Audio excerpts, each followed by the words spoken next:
வாங்கக்கா உட்காருங்க. என்ன அவங்க வீட்டு கிரகப்பிரவேசத்துக்கு போய் வந்ததுலேருந்து ஒரு மாதிரி அப்படியே பிரமிப்பாக உட்காந்துருக்கீங்க. அங்கே வேறு ஏதாவது நடந்ததா? இல்லைல்ல, அதெல்லாம் ஒன்றும் இல்லை. வீடெல்லாம் கட்டினா அந்த மாதிரி கட்டணும். செங்கல்ல தேடி கட்டுறதுக்கே நமக்கு அவ்வளோ சிரமமாக இருக்குது. அவங்க கருங்கல்லாலேயே வீடு கட்டியிருக்காங்க. அதெல்லாம் ரொம்ப பெரிய விஷயம் அப்படின்னு 2 பேர் பேசிக்கிறாங்க. அப்படின்னா அந்த கருங்கல்லால் ஒருத்தவங்க வீடு கட்டியிருக்காங்கன்னா அவங்க ராகுவோட ஆதிக்கத்தில் பிறந்திருக்காங்கன்னு அதிக்கங்க. அதுதாங்க ராகுக்கு உரியது கருங்கல்ங்க. கருங்கல்லை நாம் பயன்படுத்தி கருங்கல்லால் சம்பாதிக்கணும். இப்போ சிலர்லாம் குவாரியெல்லாம் வச்சு நடத்துவாங்க, எம்சாண்ட் அதெல்லாம் வச்சு நடத்துவாங்க. அதுக்கெல்லாம் காரணம் ராகு தாங்க. ராகு ஒருத்தவங்க ஜாதகத்தில் நல்லா இருந்துட்டா அது மூலமாக அவங்களுக்கு நிறையா ஆதாயம் இருக்குங்க. அவங்க அப்பனுடைய அப்பா மாதிரி அப்பப்பா, அதாவது அப்பாவோட அப்பா குழந்தைக்கு அப்பா வழி தாத்தா, அதே மாதிரியே கையை வீசிக்கிட்டு இந்த பையன் நடக்கிறான் பார், அவரை மாதிரியே விரலை காட்டி பேசுகிறான் பார் அப்படின்னு யாராவது ஒருத்தவங்க பேசுகிறாங்க அப்படின்னு சொன்னால் அதுக்கு காரணமும் ராகு தான்.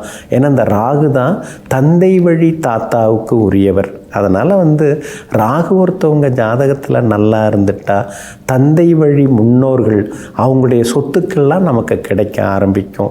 அவங்களுடைய சொத்து மட்டும் இல்லை, அவங்களுடைய நல்ல குணங்கள், அவங்க சேர்த்து வைத்த புண்ணியங்கள் அதெல்லாமே நமக்கு கிடைக்க ஆரம்பிக்குங்க. அதே மாதிரி நம்முடைய உடலில் இருக்கக்கூடிய அந்த விந்தணுக்கள் அதுக்கெல்லாம் காரணகர்த்தாக இருக்கக்கூடியவர் ராகு தாங்க. டிஎன்ஏ ஆர்என்ஏ அப்படின்னு நாம் சொல்கிறோம் இல்லைங்களா, அதற்கெல்லாம் அதிபதியாக இருக்கக்கூடியதும் ராகு தாங்க. ராகு கேது பயிற்சி ஆகியாச்சுங்க. ராகு கேதுவால் ஏற்படக்கூடிய நன்மைகள் அப்படிங்கிறதையும் நாம் பார்க்க போகிறோங்க. பொதுவாக இந்த ராகு என்ன செய்வார் அப்படின்னு நாம் பார்க்குறோங்க. இந்த ராகு கேது பயிற்சி 18/5 அதாவது மே 18ஆம் தேதி ஆச்சுங்க. அதே போல் 5/12/2026 வரைக்குமே ராகு பகவான் கும்பத்தில் உட்கார்ந்து தன்னுடைய ஆட்சியை நடத்த போகிறாருங்க. பொதுவாக ராகு அப்படின்னாலே எல்லாருக்குமே ஒரு சந்தோஷம் இருக்குங்க. இப்போ அடிக்கடி ஒருத்தர் ட்ராவல் பண்ணிகிட்டே இருக்கார். போன வாரம் எங்கே இருந்தீங்க? நான் மலேசியாவில் இருந்தேங்க. அடுத்த வாரம் ஆஸ்திரேலியா போகலான்னு இருக்கேன். இப்படி ஊர் சுற்றின்னு இருக்கிறவங்களாம் நம்ம நிறைய பேரை பார்க்குறோம், யாத்ரீகர்கள். அவங்களுக்கெல்லாம் காரணம் ராகு தான். ராகு தான் பல இடங்களை நம்ம சுற்றி பார்க்கணும் அப்படின்னு ஆர்வத்தை கொடுக்கக்கூடிய கிரகம் ராகு தான். அப்போ ராகு ஆதிக்கத்தில் பிறந்தவங்க எல்லாருமே அடிக்கடி டூர் போய் வர்றது, ட்ராவல் பண்ணுறது அதெல்லாமே அவங்களுக்கு பிடிக்குங்க. அதே மாதிரி நல்ல விதத்தில் நம்ம ஜாதகத்தில் ராகு உட்கார்ந்துருந்தா ஆண்களுக்கு பெண்களாலும் பெண்களுக்கு ஆண்களாலும் மிகப்பெரிய யோகம் அதிர்ஷ்டம் அதெல்லாமே காத்து கிடக்குதுங்க. அதே மாதிரி ஒருத்தவங்க வாழ்க்கை முதல் தரமாக யோகத்தை அவங்க அனுபவிக்கிறாங்க அப்படின்னா அது காரணம் ராகு பகவான் தாங்க. சனியை போல் ராகு அப்படின்னு பிருகத் ஜாதகத்தில் சொல்லப்பட்டிருக்குங்க. அப்போ சனி பகவான் ஒருத்தவங்க ஜாதகத்தில் நல்லா இருந்தால் தான் ராகு நமக்கு நன்மைகளை எல்லாம் கொடுத்துக்கிட்டே இருப்பாருங்க. அதே மாதிரி பார்த்திங்கன்னா பதவி, புகழ், அதிகாரம் எல்லாத்தையும் தரக்கூடியவர் ராகு தாங்க.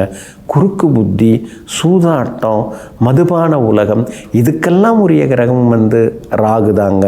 அதே மாதிரி சிலர்லாம் வானத்தை பார்த்து அடிக்கடி பார்ப்பாங்க, மேலே பார்த்துப்பாங்க. நாம் எதாவது கேட்டோம்னா கூட அப்படி மேலே பார்ப்பாங்க. அந்த மாதிரி பார்க்குறாங்க அப்படின்னா அவங்களுக்கு ராகு ஸ்ட்ராங்காக இருக்காருன்னு அர்த்தம். ஏன்னா வானத்துக்கு அதிபதியாக இருக்கக்கூடியவர் ராகு தான். அதுவும் அதுக்கான காரணமாக இருக்குதுங்க.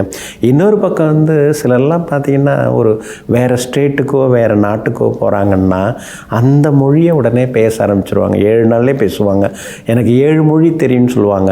அதுக்கெல்லாம் காரணம் ராகு தான். ராகு நல்லா இருந்தால் அந்நிய பாஷை, வேற்று நாட்டு மொழிகளை அதிகமாக பேசுவாங்க. வாழ்க்கை துணையை இழந்தவர்களால் சில உதவிகள் சிலர் கிடைக்கும். அதுக்கெல்லாம் ராகு தாங்க காரணம். இப்போ கும்பத்துக்குள்ளார ராகு உட்கார்ந்துட்டாருங்க. இனிமேல் சின்ன சின்னதாக கும்பத்தில் உட்கார்ந்துருக்கிறதுனால தண்ணீரால் சிக்கல்கள்லாம் வரும். அந்த மாதிரி சிலதெல்லாம் இருக்குது. அதுக்கடுத்து இந்த சுரங்கங்கள், நிலக்கரி சுரங்கங்கள் இதெல்லாம் மூழ்கிறதுக்கான வாய்ப்புகளும் இருக்குதுங்க. இது மாதிரி ராகுவை பற்றி நம்ம நிறையா சொல்லிட்டு போகலாம். இதெல்லாம் ராகுவால் ஏற்படக்கூடிய யோகங்கள், ராகுவால் ஏற்படக்கூடிய பாதிப்புகள் எல்லாமே இருக்குது. ராகுகேது பயிற்சி பலன்களில் நாளைக்கு கேதுவால் என்னென்னலாம் நடக்கும், கேதுவின் தன்மையில் உள்ளவங்க எப்படி இருப்பாங்கங்கிறத விரிவாக பார்ப்போங்க. நெஞ்சிற்கினியவர்களே, புந்தி வாரமாகிய இன்றைய நாள் உங்களுக்கு புகழையும் பொருளையும் அள்ளித்தரும் அப்பொன்னான நாளாக அமையட்டும். மீண்டும் நாளை காலை சந்திப்போம். நன்றியுடன் உங்கள் ஜோதிட முனைவர் KP வித்யாதரன். வணக்கம்.